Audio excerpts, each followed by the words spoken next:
with an injury update and more. This is Wrestling Hub. My name is John and you're watching the Wrestling Report. Before we get into the rest of the video, make sure you subscribe to Wrestling Hub and turn on all notifications to stay up to date with everything in the world of pro wrestling. Also, don't forget to follow us on Instagram at Wrestling Hub Official and follow us on Twitter at Wrestling_Hub.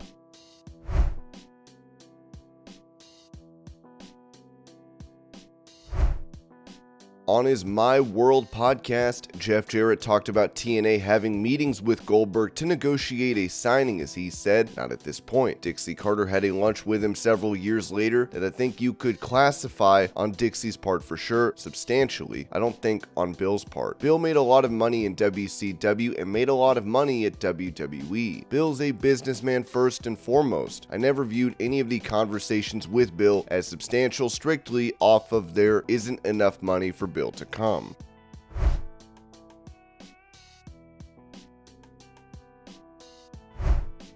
Speaking to 98 Rock, 97.9 Baltimore, AEW President Tony Khan addressed comparisons with the MJF storyline to Vince McMahon and Steve Austin. It's a very different thing. I consider myself almost as much of a device on the show as anything. I believe it's important to have a person that makes the matches, and everyone knows that I own AEW and run the promotion. I think it makes a lot of sense to have someone on the show that is pushing against authority, but in this case is somebody who is widely hated and not fighting in the best interest of the promotion, because I always try and do everything that's in the best interest of the wrestling fan and AEW, because that's what I put first.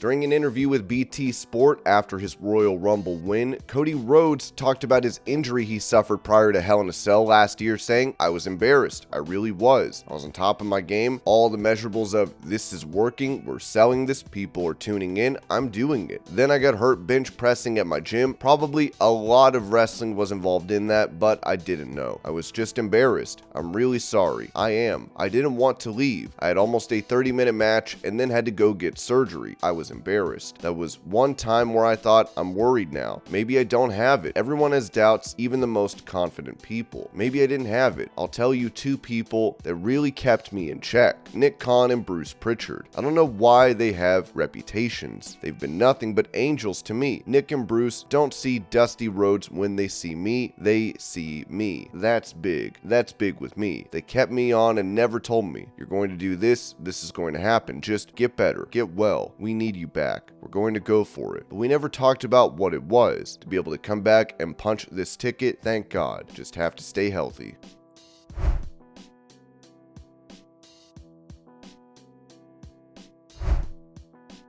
Also talking to BT Sport, Women's Royal Rumble winner Rhea Ripley was asked about comparisons to WWE Hall of Famer Chyna. She said, "I think it's cool. I want people to keep saying that. I know Kofi Kingston said that he wants me to go for the IC title. I'm so down for it. I love being compared to Chyna. I know I get a lot of hate, which at the same time is weird, but I understand where it's coming from, where like, you can't be the next Chyna. Yeah, I know. I can't be the next Chyna. She was absolutely amazing, and she was herself, and she was unique to her. But I'm the first Rhea Ripley. If I can get somewhat compared to her, like I'm doing something right. But I'm also going to be doing it in my own special way, sort of tweaking way, but I love to see it."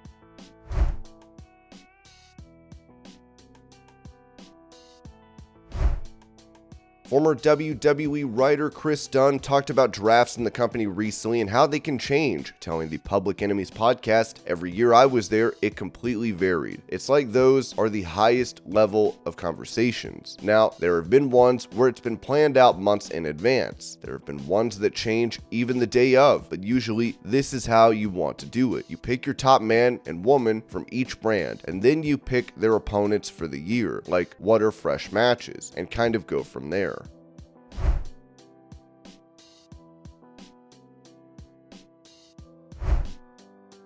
Explaining why he was not a part of Raw's 30th anniversary show, Kevin Nash revealed on his podcast that I was generously, Mr. Prichard reached out and asked if I would like to come. I just said it's a really long day to go to TV when you're doing something actually in the active roster or have a match or segment. It's like building the pyramids if you're playing a hand of cards. I can't be out there with DX because I'm too much of a dick. They all said they were too old. I would have headbutted that MFer in the forehead. No, I'm not backing down, so send me home. I'm not doing that. I'm glad I didn't go because I didn't see where I could have been used. Wade Keller of PW Torch has reported that I asked it was told he was invited by WWE but did not attend. I didn't inquire further or hear further details on why he did not attend, but keep in mind, he's been having a real rough time. His 26-year-old son died from a seizure last fall. I don't know Kevin's state of mind. I talked to people who talked to him, and I can understand it being a tough decision to show up and have to talk to everybody about it. He just might not be ready to do that. It might have been other factors that contributed to it, I don't know, but I was glad to hear that an invitation was extended.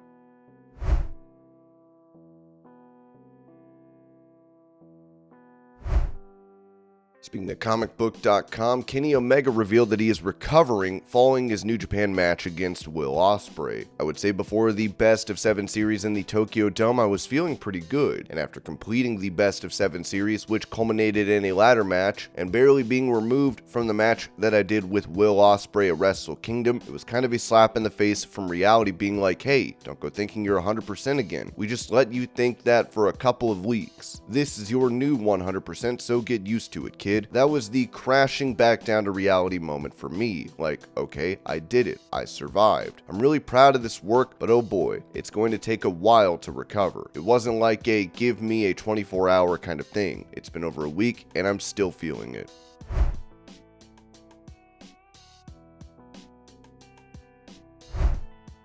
At the post-Royal Rumble press conference, Bray Wyatt touched on not playing it safe in pro wrestling, saying, there are some people that like new concepts and people who take risks and things. And then there are people who don't just because they don't. It's a sport to some. It's a show to others. The beautiful thing about wrestling and this industry is that there is something for everyone. I've always prided myself on the fact that I'm willing to take risks and do things that no one has ever done. In my opinion, if you're not willing to do that, then what are you doing here? It's about leaving a legacy for me, and I'd do pretty much anything, especially if no one has ever done it before, because I know people will notice and it's fun for me.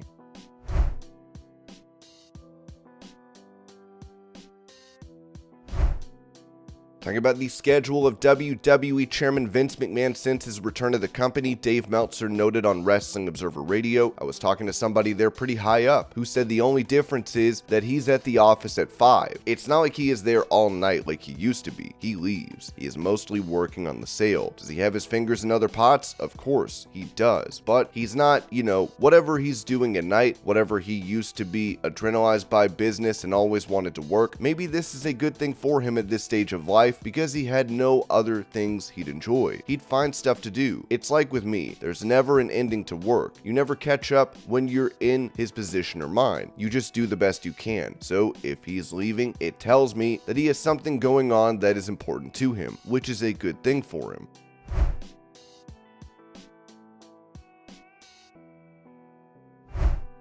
Speaking about her hiatus from WWE, Zelina Vega revealed on the Anna Faris is unqualified that I'm used to hearing Thea, but as of more recently because I had surgery in May, so from May to October I was gone from recovery, so I hadn't heard Zelina in a while, and now I'm hearing it again. I'm like, okay, yeah, I was injured in the ring, and honestly, it never happens off some really cool move or some crazy flip I did outside the ring. It's always the littlest thing that will happen, and that's how you get injured, but knock on wood, I actually hadn't had any serious injuries until that point, and it wasn't even that bad. It's just silly. But one of my best friends and I were in a match, and she had given me this move called a Northern Light suplex, where basically she kind of flips me over her backwards and her shoulder went into my chest and I ruptured an implant. But me, of course, looking on the bright side, I was like, well, they are 10 years old anyway, and I kind of wanted them bigger anyway, so it ended up working out.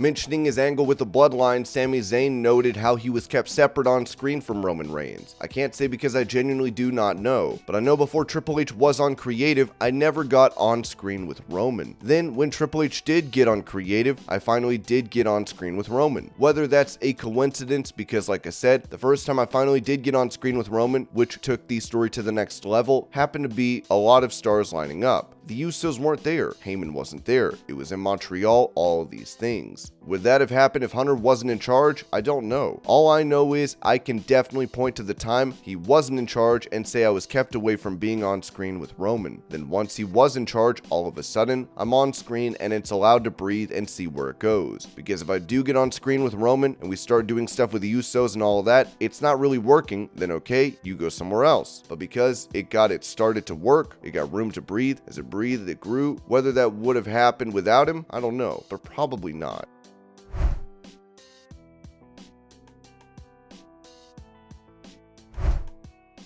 When it comes to the current plans for Cody Rhodes in WWE, PW Insider reported that Cody Rhodes is scheduled for tonight's Raw taping and will be on the Raw brand going forward.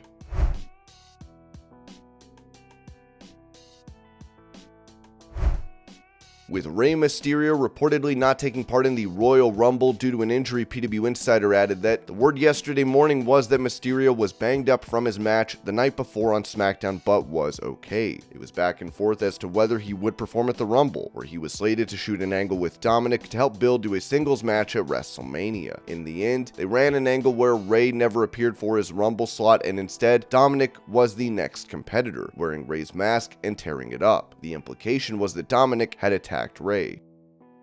And this was your pro wrestling news update. I hope you're all having a great day. Thank you so much for watching, and I'll see y'all later.